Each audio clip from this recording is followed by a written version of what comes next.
I think what people need to do more is take some time out and study both sides of the argument when it comes to this Ukraine and NATO, Donetsk,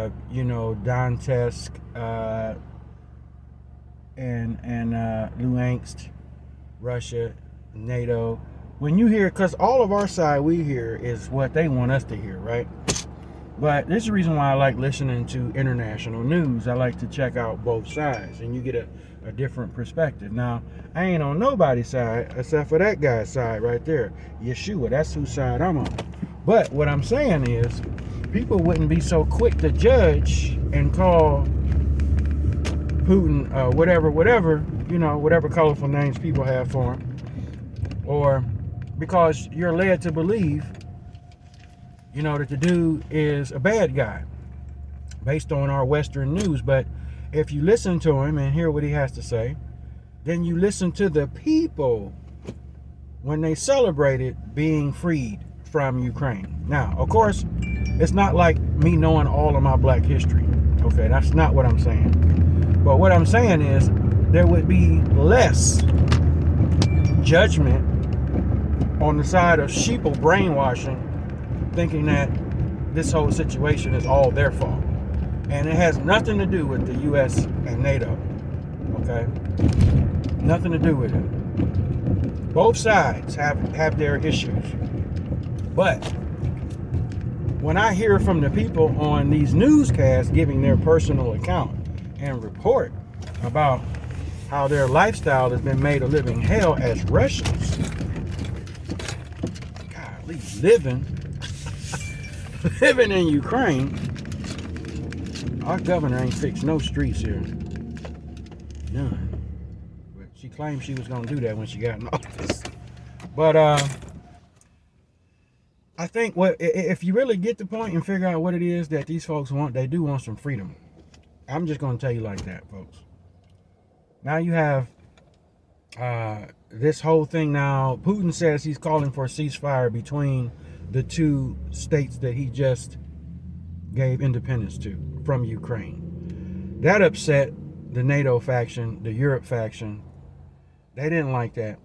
So he put the B system on them and said they won't be able to buy, sell, or trade.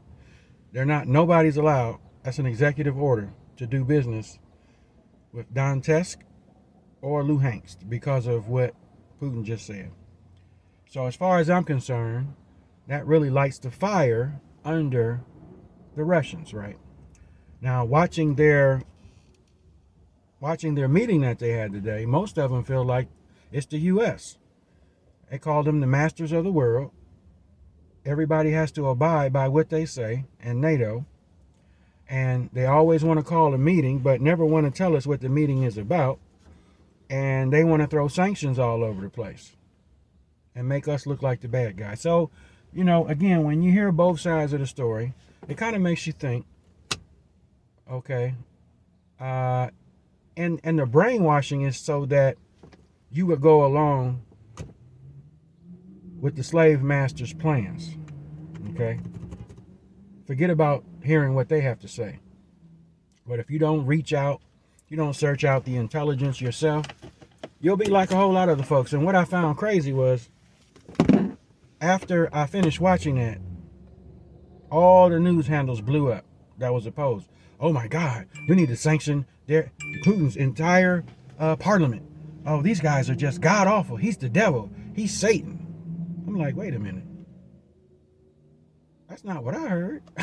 That's not what I heard. I listened to the whole thing, and I didn't get that. What I got was there's a group of people over there that are tired of being manhandled by the United States. That's what I heard. And there's a group of people that on a certain border of Ukraine and Russia who wanted to be free from Ukraine. So they was out there celebrating, throwing their flag around.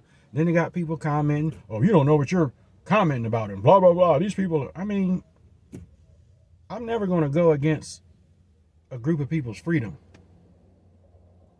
And if that's what they so desperately wanted, was their freedom from a country, okay, being the color that I am, talking about freedom and equal rights, when I heard from these people and looking at their translated words, how they felt like they were constantly being enslaved by Ukraine, again, I'm looking at both sides like, okay, this is the reason why we have a situation over there.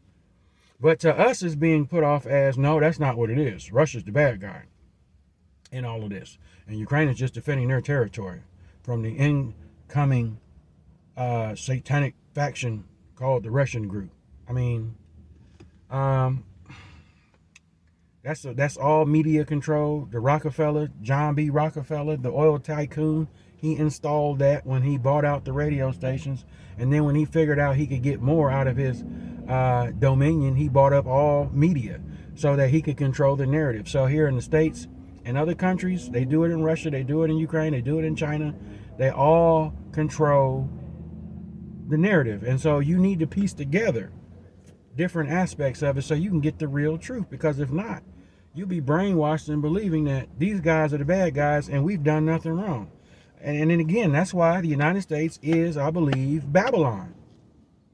Because they have influenced the major world. And so that's what I really got out of that Russian parliament meeting today. They really made it come off. They really made the United States come off as that Babylon whore. And they said, every one of them that got up there, they were frustrated. They said, we're sick of the United States. We're tired of them being the masters of the universe. Everything they say, go. They impose sanctions here and sanctions there. They said Joe Biden can sit up in Ukraine, snap his fingers, and the Attorney General is gone. Remember that? Compromise. That's what we see here, folks. And so it's not all about just Russia being bad or Ukraine is the innocent folks. No. You know, I've been researching this stuff long enough to see that there's a difference here in storytelling.